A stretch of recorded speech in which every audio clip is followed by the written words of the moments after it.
कहानी की शुरुआत में हम एक आदमी को देखते हैं जो स्टेशन पर ट्रेन की इंतजार कर रहा है। इतनी रात हो चुकी है कि यहाँ पर उस आदमी के अलावा कोई भी नहीं होता।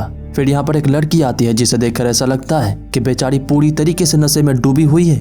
वो आदमी उस लड़की की फोटो सोशल मीडिया पर पोस्ट करता है और लोग उस लड़की के बारे में ऐसे कमेंट करते हैं जैसे कि वो कोई भूत है। वो आदमी नोटिस करता है कि वो लड़की स्टेशन पर नहीं है। ऐसा लगता है कि वो यहाँ से गायब हो गई।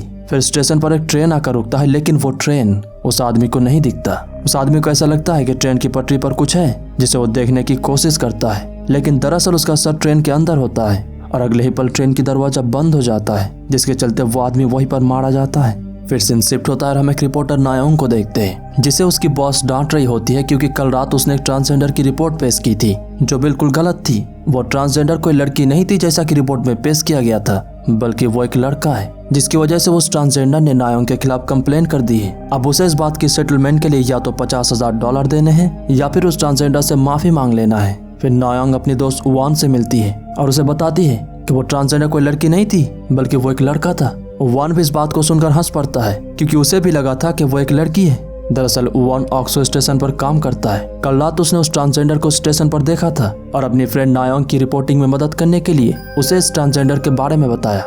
नायोंग इस बात से उदास होती है क्योंकि अब उसे $50,000 की जुर्माना देना है। वान कहता है कल रात उसके स्टेशन से जाने के बाद एक एक्सीडेंट हुआ था। स्टेशन मास्टर के कहने पर उसने उस आदमी की मदद करने की कोशिश की और उस समय उसने ट्रेन की पटरी पर एक बच्चे को देखा, लेकिन अचानक वो गायब हो गई। सियोंग जून कहता है कि ये एक अच्छी भूत की कहानी हो सकता है, लेकिन नायोंग को ऐसा नहीं लगता क्योंकि वान के अलावा कोई भी इस घटना की विटनेस नहीं है। वान बताता है कि मोर्टिशियन कांगिल ने भी ट्रेन की पटरी पर एक बच्चे को देखा था, इसीलिए नायोंग कांगिल से मिलने के लिए जाती है। कांगिल उसके साथ अपना अनुभव शेयर करता है कि ऑक्सो स्टेशन के खुलने की तुरंत बाद एक एक्सीडेंट हुआ था जिसकी इन्वेस्टिगेशन के दौरान वहां पर उसे एक बच्ची दिखा था जिसने अपना नाम 1211 बताया था। उसकी नजर हटते ही वो बच्ची वहां से गायब हो गई।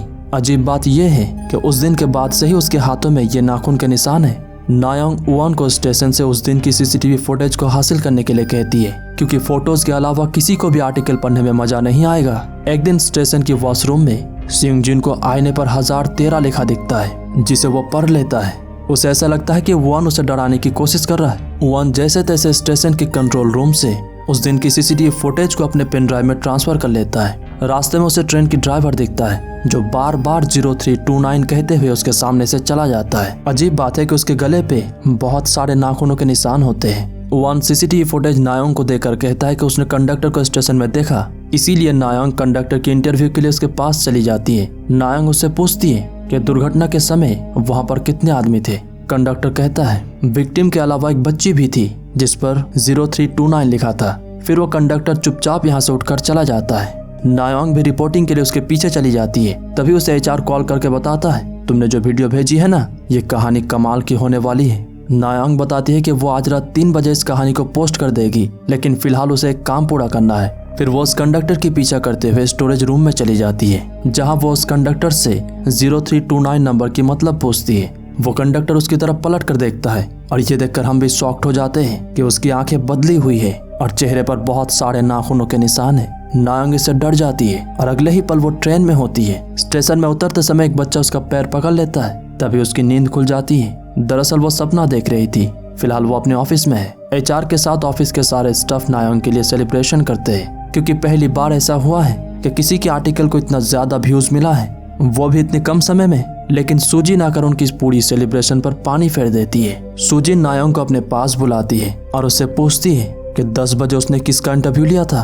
क्योंकि वो कंडक्टर तो 9 बजे आत्महत्या कर चुका था। नायोंग को ये बात हजम करने में थोड़ी मुश्किल हो रही होती है, इसीलिए वो स्टेशन में जाकर सीसीटीवी फुटेज देखती है और बात बिल्कुल सही होता है। वहाँ पर नायोंग के अलावा कोई भी नहीं था और स्टोरेज रूम में वो कंडक्टर पहले ही आत्महत्या कर चुका था। नायोंग को पता चलता है कि ऑक्सो स्टेशन में जिस आदमी की एक्सीडेंट हुआ था उसकी बहन ताही उससे बात करना चाहती है, इसीलिए नायोंग ताही से मिलने के लिए जाती है। ताही बताती है कि उसके भाई ने आत्महत्या नहीं की है, ऐसा हो ही नहीं सकता। उसे ऐसा लगता है कि उसका भाई अपनी बहन के लिए कुआं ढूंढने गया था। नायोंग को कुछ भी समझ में नहीं आता क्योंकि ऑक्सो स्टेशन में तो कोई भी कुआं नहीं है। ताही कहती है कि उसके पिता स्टेशन खुलने के पहले दिन ही प्लेटफॉर्म से गिरकर मारे गए थे। उस वक्त ताही अपने भाई के साथ वहां पर मौजूद थी, लेकिन फिर भी उसे कुछ भी याद नहीं है। जब भी वो उस घटना के बारे में याद करने की कोशिश करती है तो उसे बस एक कुआं के अलावा कुछ भी नहीं दिखता। नायोंग इस मामले को समझने के लिए थोड़ी रिसर्च करती है, जिससे उसे पता चलता है कि ऑक्सू स्टेशन के पास एक ऑर्फनेज के सामने एक कुआं था। नायोंग इसकी फोटो ताइही को भेजती है, लेकिन ताइही बताती है कि उसे कुआं तो याद है, लेकिन उस ऑर्फनेज के बारे में उसे कुछ भी याद नहीं है। फिर नायोंग उवान के साथ कंगिल से मिलने जाती है। दरअसल उसे स्टेशन के आर्टिकल के लिए उस कंडक्टर की फोटो चाहिए। नायोंग नोटिस करती है कि कंडक्टर के शरीर पे बहुत सारे नाखूनों के निशान है। कंगिल बताता है कि स्टेशन खुलने से लेकर आज तक 30 सालों में जितने भी लोग स्टेशन पर मारे गए हैं, उनके शरीर पर ठीक ऐसे ही नाखूनों के निशान थे। उवान को कंगिल के पीछे किसी बच्चे की अजीब हाथ दिखता है, लेकिन अगले ही पल वो गायब हो जाता है। इधर ताइही को अपने भाई के सामान में से एक डायरी मिलता है, जहां बहुत सारे नंबर्स लिखे होते हैं। उसे एक फोटो भी मिलता है, जहां वो अपने भाई और पिता के साथ उस ऑर्फनेज के सामने खड़ी थी। अगले दिन एचआर नायोंग को बताता है कि उसकी पोस्ट बहुत ज्यादा वायरल हो चुका है, यहाँ तक कि लोग ऑक्सू स्टेशन में जाकर सेल्फीज ले रहे हैं। नायोंग नोटिस करती है कि ऑक्सू स्टेशन में जितने भी लोगों ने सेल्फीज ली हैं, उनके शरीर पर नाखूनों के निशान है। उधर स्टेशन पे नाइट शिफ्ट के दौरान उवान नोटिस करता है कि सिंग जून के शरीर पे भी नाखूनों के निशान है। उसने भी स्टेशन पर सेल्फी लिया था। उवान उसे मेडिकल चेकअप कराने के लिए कहता है। फिर वो दोनों अपने काम में निकल जाते हैं। स्टेशन के वॉशरूम में वो ट्रांसजेंडर होती है, जिसे अचानक अपने कंधे पर एक छोटा भूतिया बच्चा दिखता है। इससे वो बहुत ज्यादा डर जाती है और टॉयलेट की दीवार पे अपने सर पटकने की वजह से उसकी मृत्यु हो जाता है। आवाज सुनकर यहाँ पर सिंग जून आता है, जो बेचारा इस मामले को समझने की कोशिश करता है। तभी उसे भी एक भूतिया बच्चा दिखता है और अगले ही पल हम देखते हैं कि उन दोनों की डेड बॉडी स्टेशन के वॉशरूम में पड़ी हुई है।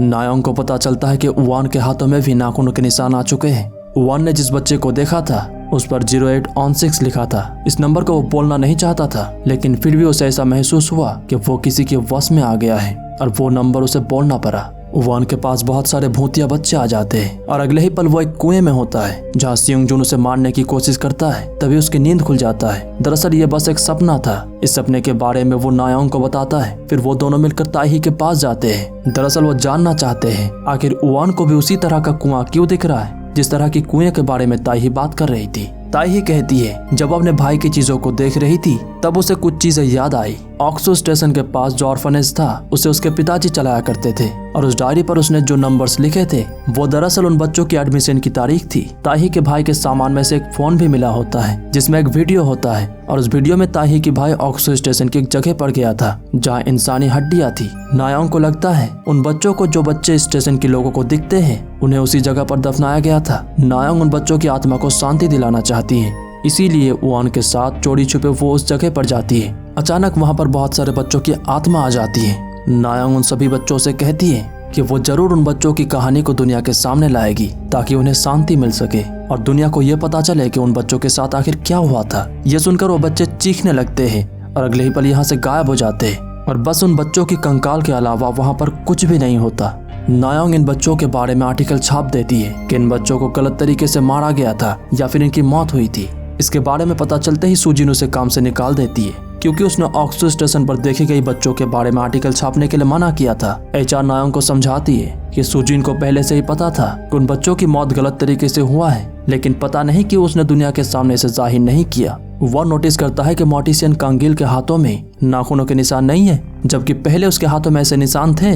इसके बारे में वो कांगिल से पूछता है। पहले तो वो बताने से इनकार करता है, लेकिन फिर वो उसे बता देता है कि ये नाखूनों के निशान दरअसल उन बच्चों की श्राप है और ये श्राप उसने ताइही पर ट्रांसफर कर दिया है। उसे जबरदस्ती वो नंबर बुलवाकर जो उसने स्टेशन में उस बच्चे के ऊपर देखा था। लेकिन ये करना इतना आसान नहीं है। ये करने के लिए पहले उन्हें उन बच्चों के गुस्से को समझना होगा कि आखिर वो बच्चे ऐसा क्यों कर रहे हैं। कांगिल उवान को उन बच्चों के बारे में सब कुछ बताने लगता है और उधर ताइही नायोंग को बता रही होती है कि जब अपने भाई के साथ उसी ऑक्सू ऑर्फनेज में रहा करती थी जो स्टेशन बनने से पहले वहाँ पर मौजूद था, उसकी नंबर थी 1001। ऑर्फनेज की केयरटेकर बच्चों की ऑर्गन ट्रैफिकिंग किया करता। जब वहाँ पर स्टेशन बनने की बारी आई तो उन्हें लगा कि ये बात दुनिया के सामने आने वाली है, उनका पर्दाफाश होने वाला है। इसीलिए उन्होंने फैसला किया कि वो सभी बच्चों को कुएं में डालकर उन्हें वही दफन कर देगा। लेकिन इससे पहले उसने एक बच्चे को ऊपर उठाया। वो बेचारा अपनी बहन के लिए रो रहा था, इसीलिए केयरटेकर ने 1001 कहकर पुकारा और उसे ऊपर उठा लिया। बाकी बच्चों को ऐसा लगने लगा कि अगर उनका भी नाम पुकारा जाए तो वो भी यहाँ से निकल सकते हैं। लेकिन उस आदमी का ऐसा कोई इरादा नहीं था। उसने अपनी राज दफन करने के लिए उन बच्चों को यही कुएं में दफन कर दिया। ना कोई एविडेंस, ना कोई केस। बाद में उसने ताइही और उसके भाई को अडॉप्ट कर लिया। उस जगह पर स्टेशन बनने के बाद वो बच्चे ऐसे ही स्टेशन पर भटकते रहते हैं, क्योंकि उन्हें ऐसा लगता है कि अगर उनका भी नाम पुकारा जाए तो वो भी आजाद हो सकते हैं। जैसा कि उन्हें तब लगा था जब वो कुएं में बंद पड़े थे। नायोंग को यह सब जानकर उन बच्चों के लिए बहुत बुरा लगता है। अगले दिन सुबह उवान नायोंग को कॉल करके बताता है कि उसने अपना नंबर बदल लिया है। नायोंग इस बात को लेकर चिंतित होती है कि उवान के हाथों में नाखूनों के निशान है, लेकिन उवान उसे अपनी बातों में फंसाकर 0816 बुलवा लेता है। ये नंबर बोलते ही नायोंग समझ जाती है कि उसने बहुत बड़ी गलती कर दी। उसके अपने ही दोस्त ने उसे धोखा दे दिया। वो कहते हैं ना, अच्छा खासा दोस्त भी दुश्मन बन जाता है, और ये अच्छा खासा दोस्त सॉरी बोलकर फोन काट देता है। हमको ये बताइए सर जी, क्या वो आपकी सॉरी के अचार डालेगी? हर किसी को पहचाना जा सकता है, बस सही वक्त पर। भगवान करे ऐसा दोस्त हमें ना मिले जो अपनी जान बचाने के लिए अपनी दोस्त की ही बलि चढ़ा दे। नायोंग को पता चलता है कि उसकी स्टोरी को किसी और के नाम पर छापा गया है, जबकि पूरी की पूरी मेहनत उसी का है। इसके बारे में वो HR से बात करती है। HR बताता है कि सुजिन चाहती है कि वो रिजाइन कर दे।